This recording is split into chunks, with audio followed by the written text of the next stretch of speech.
우리에게 좋을 뿐만 아니라 또 월요일은 하나님이 우리에게 새 날을 주셔서 또 좋은 줄로 믿습니다. 아멘.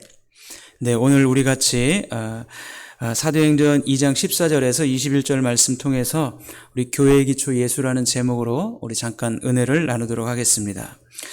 우리가 같이 읽은 이 본문 말씀은 우리가 잘 아는 대로 사도 베드로의 설교입니다. 오순절날 성령님이 오셨고 또 성령이 충만해진 이 베드로 사도는 담대하게 말씀을 전하죠. 말씀을 전해서 어떤 일이 벌어지느냐, 이 설교로 인해서 3,000명이 회개하고 예수님의 제자가 되었다, 성경에 기록합니다.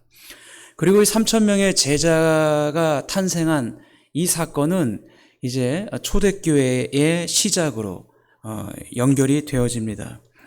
베드로 사도는 이 성경 말씀을 통해서 무슨 얘기를 하고 있냐면, 오늘 이 말씀이 이런 성령의 임하시는 사건은 구약 성경의 요엘서에 나오는 요엘 선지자의 그 예언의 말씀이 성취되는 역사다, 이렇게 사도 베드로가 기록하고 있습니다. 그 말씀이 16절, 17절, 18절인데요. 이렇게 말씀하고 있지 않습니까? 이는 곧 선지자 요엘을 통하여 말씀하신 것이니 이르렀을 때 하나님이 말씀하시기를 말세에 내가 내 영을 모든 육체에 부어주리니 너희의 자녀들은 예언할 것이요 너희의 젊은이들은 환상을 보고 너희의 늙은이들은 꿈을 꾸리라. 우리 18절 같이 한번 읽어볼까요? 시작. 그때에 내가 내 영을 내 남종과 여종들에게 부어주리니 그들이 예언할 것이요. 아멘. 이 요엘 선지자의 이 말씀과 같이 내 영을 모든 육체에게 내가 부어준다. 그래서 너희의 자녀들은 예언할 것이고 너희의 젊은이들은 환상을 보게 될 것이고 너희의 늙은이들은 꿈을 꾸게 될 것이다. 그때 내가 내 영을 내 남종과 여종들에게 부어주리니 그들이 예언할 것이다. 자, 오순절 성령의 사건, 이 요엘 선지자의 내용을 사도 베드로가 지금 인용해서 이 역사가 지금 이루어졌다, 성령님이 오셔서 이 일이 나타났다라고 얘기합니다. 그러면 우리는 궁금하죠. 그러면 요엘 선지자가 말씀한 이 예언, 또 환상, 꿈, 이것을 사도 베드로가 지금 인용하는데, 그럼 이 예언은 과연 무엇이냐 이거예요. 이 환상은 과연 환상의 내용이 무엇이냐 이것입니다. 늙은이들이 꿈을 꾼다 그랬는데 그 꿈의 내용은 무엇일까요? 환상이나 꿈이나 이 본문에 나온 내용이 각기 다른 것을 얘기하는 것일까요? 우리가 예언, 환상, 꿈, 그러면 이 오순절 계통의 교회에서는 그렇게도 많이 주장합니다. 우리 아들이 이번에 대학 시험을 치는데 하나님 어느 대학을 가야 합니까? 하나님 보여주세요. 꿈으로도 보여주세요. 환상으로 보여주세요. 그런 건가요? 여기서 말하는 예언은 어떤 예언입니까? 내가 이 직장을 들어가야 됩니까? 아니면 저 직장을 들어가야 됩니까?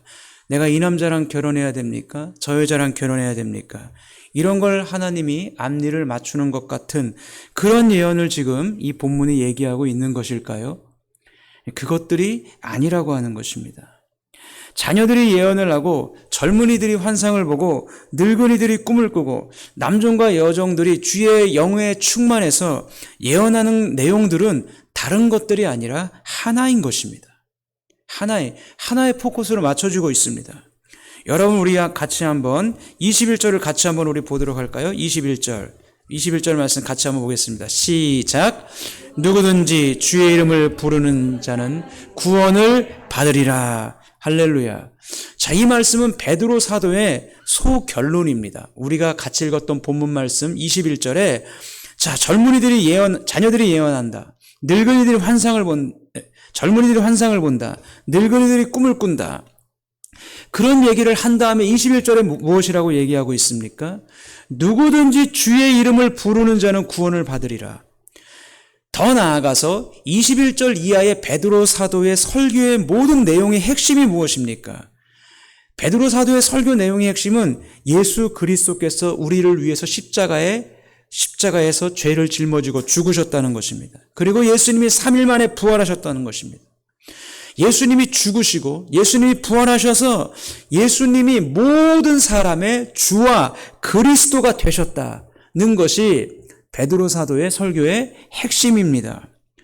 다시 말해서 지금 얘기하고 있는 자녀들이 예언하고 젊은이들이 환상을 보고 늙은이들이 꿈을 꾼다고 하는 것은 무엇을 예언하고 무엇을 환상으로 보며 무엇을 꿈꾸는 것입니까? 예수 그리스도의 놀라운 복음에 대해서 환상을 보고 꿈을 꾸고 여러분 이것을 예언하는 것입니다. 다른 이야기가 아닙니다. 요엘 선지자가 다른 이야기를 하는 것이 아니고 베드로 사도 또한 다른 이야기를 하는 것이 아닙니다. 자녀들, 젊은이들, 그리고 늙은이들이 예언하고 환상 보고 꿈을 꾸는 것들은 다른 것이 아니라 같은 것이라 이거예요. 같은 무엇이요? 예수 그리스도가 십자가에 죽으시고 부활하심으로 말미암아 모든 사람에게 주와 그리스도가 되셨다고 하는 것입니다. 할렐루야. 여러분 이것이 하나님께서 그리스도 예수를 통해서 우리에게 만들어 놓으신 구원의 길, 다른 말로 하면 예수 그리스도의 복음, 여러분 이것이 자녀들이 예언하는 내용이고 젊은이들이 보는 환상이며 늙은이들이 꾸는 꿈인 것입니다. 여러분 이 복음과 이 구원의 내용, 예수님이 모든 인생의 주와 그리스도가 되는 것이 얼마나 중요한지 하나님은 이것을 예언으로도 환상으로도 꿈으로까지 우리에게 말씀하시고 있는 것입니다. 여러분 생각해 보십시오. 이 복음이라고 하는 것, 예수님이 우리의 주가 되고 우리의 그리스도가 된다고 하는 것은 우리의 구원과 너무나 밀접하게 연관되어 있기 때문에 여러분 이것은 너무나 소중하고 중요한 내용인 것입니다. 여러분 사람을 보십시오. 사람이 실로 복음이 없이는 그 사람이 자기의 마지막을 아름답게 준비할 수 있을까요? 믿지 않는 사람도 알아요. 무엇을요? 왔을 때 빈손이고 갈 때 빈손으로 간다 는 것을 믿지 않는 사람도 압니다. 더 나아가서 그리스도인은 알고 있는 것이요. 무엇을요? 복음이 없이는 참으로 우리의 마지막을 아름답게 준비할 수 없다라고 하는 사실이죠. 여러분 헤르만 바벤크라고 하는 신학자가 있습니다. 이 신학자가 많은 신학생들이 보는 책을 썼는데 유명해요. 책도 많이 팔렸고 아주 명성도 있는 학자예요. 이 학자가 이제 죽기 직전에 기자가 찾아가서 물어봅니다. 당신에게 가장 소중한 것이 무엇입니까? 무엇이라고 대답했을까요? 지금 나에게 가장 소중한 것은 내가 누렸던 명성도 아니다. 내가 이렇게 있는 물질도 아니다. 심지어는 내 가족도 아니다. 지금 나에게 가장 중요하고 소중한 것은 나를 위하여 십자가에서 모든 물과 피를 흘려주신 예수 그리스도의 죽으심의 그 은혜뿐, 그것이 지금 나에게 가장 소중하다는 거예요. 왜? 그것만이 나의 아름다운 마지막을 준비할 수 있기 때문입니다. 실로 인간은 그것이 없이는 다른 것으로 자신의 마지막을 아름답게 준비할 수가 없는 것이죠.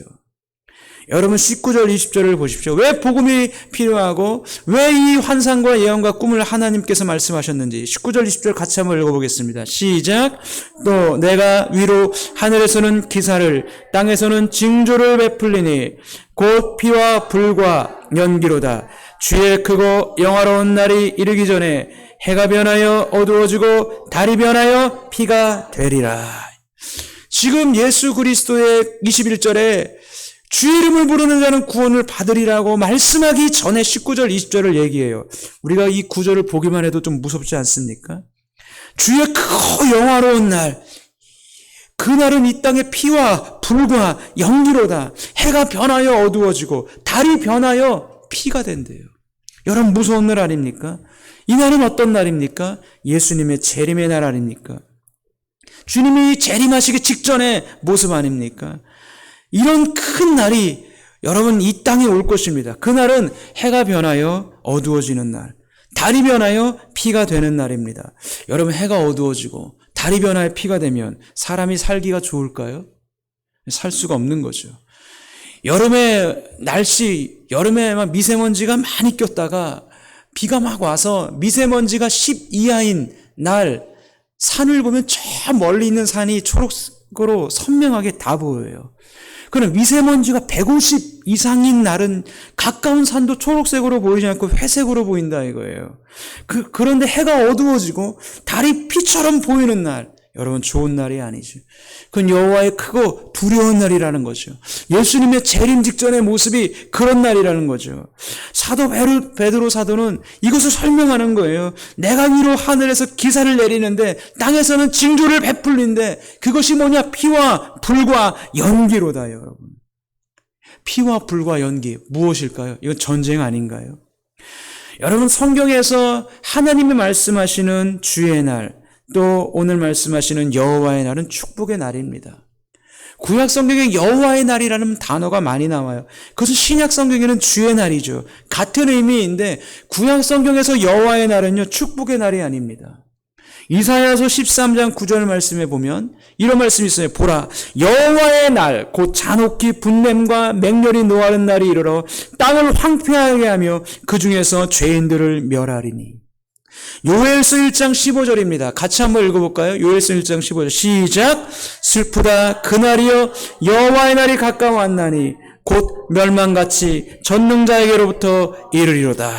아모스 5장 18절에도 이런 말씀이 있습니다. 화 있을진저 여호와의 날을 사모하는 자여 너희가 어찌하여 여호와의 날을 사모하느냐? 그날은 어둠이요 빛이 아니라.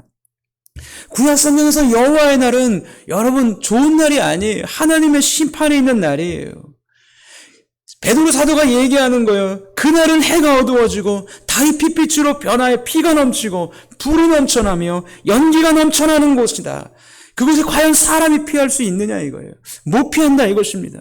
하나님의 심판을 피할 수 없다 이거예요. 하나님은 바다 끝에 있을지라도 찾아내시는 하나님이시며 요나가 다시스로 가는 배 밑바닥에 있어도 그 숨어있는 요나를 찾아내시는 분이 누구냐? 하나님이시다 이거예요. 모든 인류가 이 심판을 피할 수 없는데 모든 인류가 이 심판을 피할 수 없을 때 하나님은 그의 자녀들을 통해서 예언하며 그의 젊은이들을 통해서 꿈을 꾸게 하며 그의 늙은이를 통해서 환상을 보게 한다는 거예요. 무엇을요? 21절 누구든지 주의 이름을 부르는 자는 구원을 받으리라. 할렐루야. 바로 이 자녀들이 예언하는 것, 늙은이들이 꾸는 꿈, 젊은이들이 보는 환상 뭡니까? 주의 이름을 부르는 자는 구원을 받는다는 거죠. 우리가 이 땅을 살아보셔서 알겠지만 이 세상에서 우리의 안전을 보장하는 곳이 어디 있습니까? 세상은 이것을 가지면 이곳에 오면 안전하다 평안하다 말하지만 잠시 잠깐 안전하게끔 우리를 착각하게 만드는 것들 뿐이죠. 우리 인생의 진정한 안전이 어디 있습니까? 진정한 평안이 어디 있나요? 예수 안에 있다는 거예요. 예수 믿음에 있다는 거예요. 누구든지 주의 이름을 부르는 자는 구원을 얻는 그곳에 우리의 참된 안전이 있다라고 하는 것입니다. 자녀들이 예언을 하고 젊은이들이 환상을 보고 늙은이들이 꿈을 꾸며 남종과 여종들이 다시 주의 영으로 예언을 한다.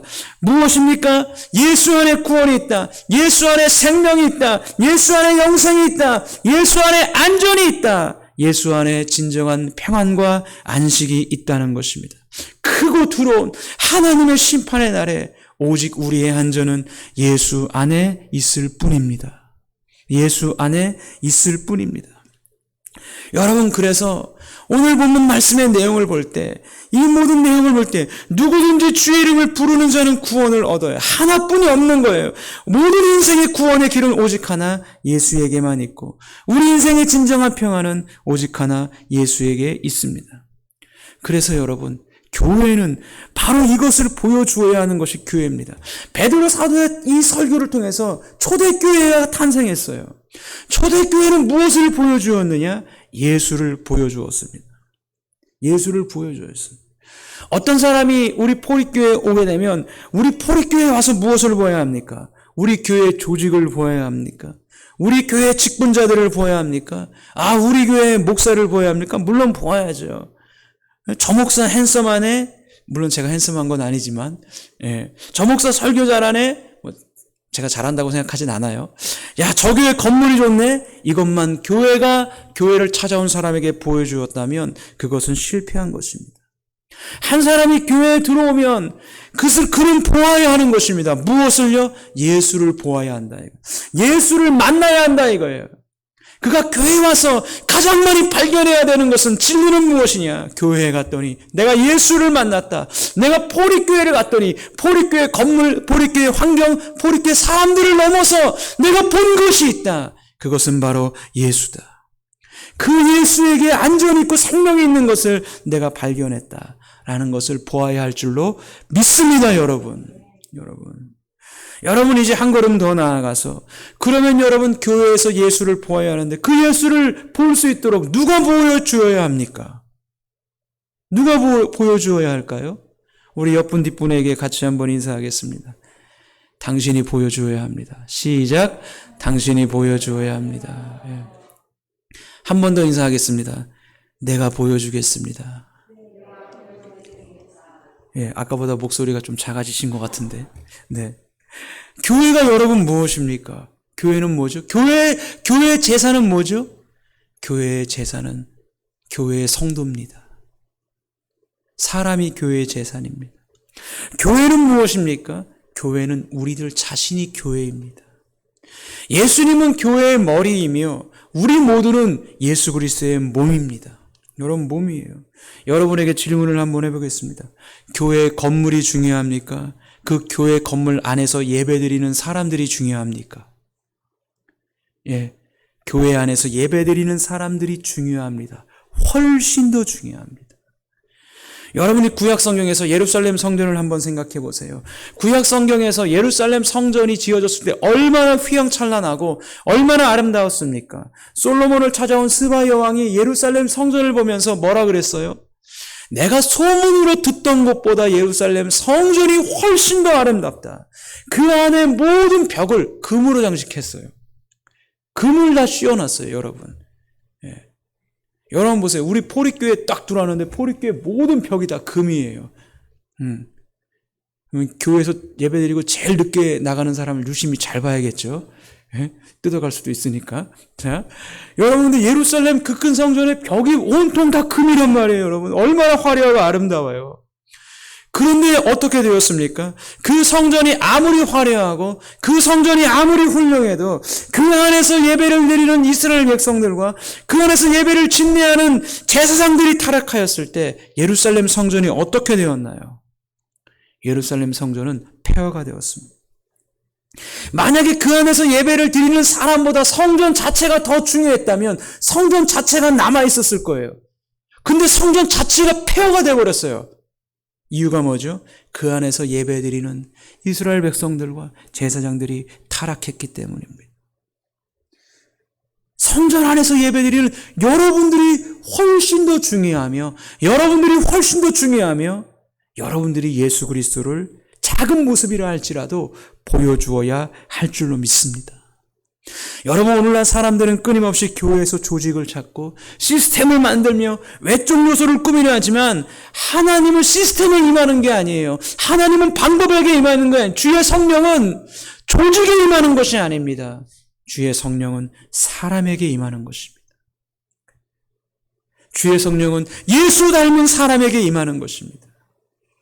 자기를 꺾고 하나님 말씀에 순종하는 사람에게 주의 성령은 임하는 것입니다. 여러분 그래서 하나님은 교회 안에서 예수가 드러나는 사람을 찾습니다. 예수가 보여지는 사람을 찾는 것입니다. 그러므로 교회를 섬기며 교회를 사랑하는 신자의 삶 속에서 여러분이 그리스도인이고 성도의 삶을 살아갈 때 가장 나타나야 되는 것이 무엇입니까? 다른 것이 아니에요. 그것은 내 삶 속에서 나의 모습에서 예수가 나타나야 합니다. 작은 모습이라 할지라도 주님이 보여져야 합니다.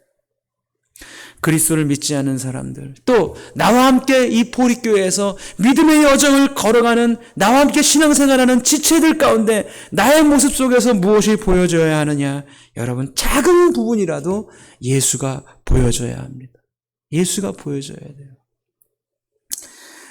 제가 저번 주 월요일 날 대전에 있는 제 모교회 담임 목사님의 은퇴식이 있었습니다. 그래서 은퇴식이 있어서 거기를 다녀왔는데 담임 목사님이 인맥이 좋으셨나 봐요. 한국에서 유명한 목사님들이 다 모이셨더라고요.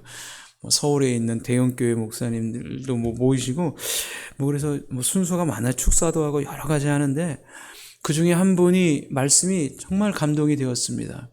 울산교회 정군두 목사님이라는 분이 오셨는데, 그분이 이제 이미 은퇴하셨죠. 근데 그분의 전공이 마틴 로이드 존슨 목사님의 설교가 그분의 박사학위 전공이에요. 남아프리카 공화국의 스텔린보시에서 박사학위를 받고 울산에서 사역하다 은퇴하셨는데, 메시지의 내용이 뭐냐면 은퇴하는 목사에게 은퇴하는 목사가 주는 메시지, 이게 요지예요. 그러면서 말씀의 핵심이 이것이었습니다. 이제 목사님 은퇴하셨으니까 목사님의 모습에서 예수가 보여야 합니다. 이런 말씀하셨어요. 그러면서 하는 말이 내 은퇴 이후에 나의 인생의 소원이 있다는 거예요. 우리 교회 성도들이 은퇴한 나의 얼굴에서 예수님을 보았으면 좋겠습니다.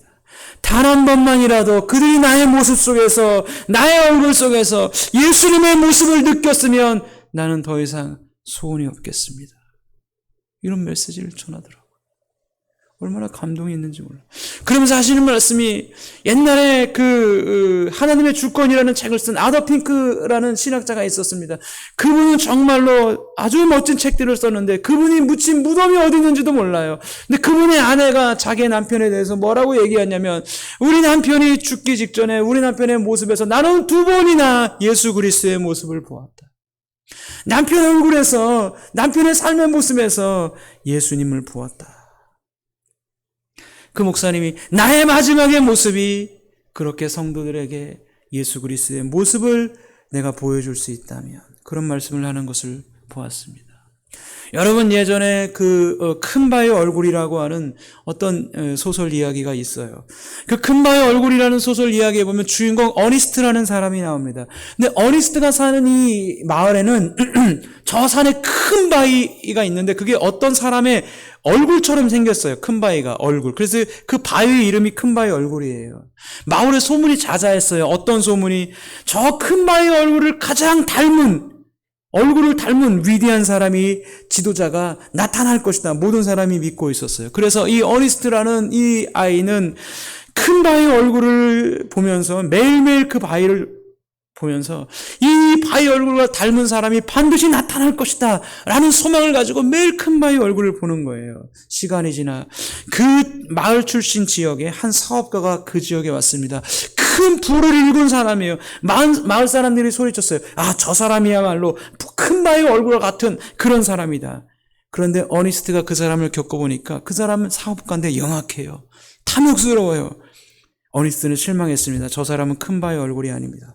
몇 해가 지나서 유명한 장군, 그 마을 출신 유명한 장군이 그 마을에 왔습니다. 의지가 넘쳐요. 그 사람은 힘이 넘쳐요. 그러나 그 사람에게서는 큰 바위 얼굴이 보여주고 있는 자애로움이나 선한 지혜가 없었습니다. 또 시간이 지났어요. 그 마을 출신인 정치가가 이 동네에 찾아왔습니다. 그는 매우 말을 잘하는 사람들이었습니다. 사람들은 그를 좋아했지만 그의 얼굴을 보니까 권력욕과 명예욕에 그가 찌들어 있었습니다. 그도 큰 바위 얼굴이 아니었습니다. 이제 어니스트라는 이 소녀는 이제 나이 먹고 노년이 되었습니다. 평생을 큰 바위 얼굴 닮은 사람을 기다리며 그 바위를 얼굴을 쳐다보며 살았다. 마침내 그 마을에 한 시인이 도착했어요. 그 마을 출신. 아름다운 시를 썼어요. 근데 그 시인과 대화를 해보니까 그 시인은 너무나 큰 이상은 꿈꿨지만 이상을 이룰 현실을 외면했고 때로는 너무나 세속적인 그런 것들과 타협하면서 살아왔다는 것을 알게 되었습니다. 그 마을에 해가 질 무렵 사람들은 시인들과 이야기를 나누던 중에 이제 백발에 성성한 어니스트의 이 사람의 얼굴을 보았습니다. 어니스트의 얼굴과 큰 바의 얼굴을 동시에 보게 되면서 사람들은 갑자기 놀라게 된 거예요. 이 어니스트의 얼굴 가운데 온화하면서 다정하면서도 의지가 있는 그 모습이 이 어니스트의 얼굴에 빛나고 있었습니다. 그때 사람들은 알게 되었고 그때 사람들은 보게 되었습니다. 어니스트의 얼굴이 바로 저 큰 바의 얼굴, 어니스트의 그 모습이, 얼굴이 큰 바위 얼굴이었던 것입니다. 사람들은 바로 저 어니스트가 자신들이 기다렸던 큰 바위 얼굴임을 알게 되었다는 그런 이야기입니다. 여러분, 그 어니스트라는 사람에게 어떻게 그런 큰 바위 얼굴이 나타났을까요? 큰 바위 얼굴을 기다리며 큰 바의 얼굴을 매일 보며 큰 바의 얼굴을 동경했기 때문입니다. 우리가 매일 예수님을 동경하며 우리가 매일 예수님을 기다리며 매일 기도 가운데 예수님과 대화하며 그분과 사랑의 친밀한 속상임을 나누고 그분과 교제를 한다면 사람들은 보게 될 거예요. 여러분 같은 성도들은 여러분들을 보게 될 거예요. 여러분들에게서 알게 될 거예요. 무엇을요? 예수를 알게 될 것입니다. 예수를 보게 될 것입니다. 비록 작은 부분일지라도 그런 예수님을 여러분들을 통해서 만나게 될 것입니다. 저는 우리 포립교회가 그런 신자들이 넘쳐나기를 바랍니다. 오늘 일부 예배 말씀을 듣는 여러분들이 그런 신자가 되어 주십시오. 하나님께서 기뻐하시는 작은 모습이라도 예수 닮은 신자가 되어서 내가 이 믿음의 여정을 함께 걸어갈 때 나와 함께 신앙의 여정을 걸어가는 나의 지체들이 나의 작은 부분 속에서 작은 예수를 발견하고 그래서 여러분들을 통해서 위로를 받고 여러분들을 통해서 힘을 얻는 여러분 지체들에게 보여주시기를 바랍니다. 무엇을요? 여러분들이 가장 사랑하는 예수님을 보여주시기를 주의 이름으로 축복합니다. 우리 기도하겠습니다. 살아계신 하나님 아버지, 오늘같이 교회 기초 첫 번째 예수님을 전했습니다. 하나님, 자녀들이 예언하고 젊은이들이 환상을 보고 늙은이들이 꿈을 꾼 것은 하나님 우리 개인적인 소원과 이익을 위한 것들이 아닌 누구든지 주의 이름을 부르는 자들에게 구원의 역사를 이루시는 하나님의 놀라운 구원의 이름 예수를 하나님 예언하고 예수를 환상을 보며 예수로 꿈을 꾼 줄로 믿습니다. 하나님, 우리 교회가 이 말씀을 듣는 저희 모두가 작은 부분부터 예수 닮게 하여 주셔서 하나님의 선하신 능력과 은혜가 나타나는 우리 모두의 인생이 되도록 도와 주시옵소서. 예수님의 이름으로 기도하옵나이다. 아멘. 우리 찬송가 208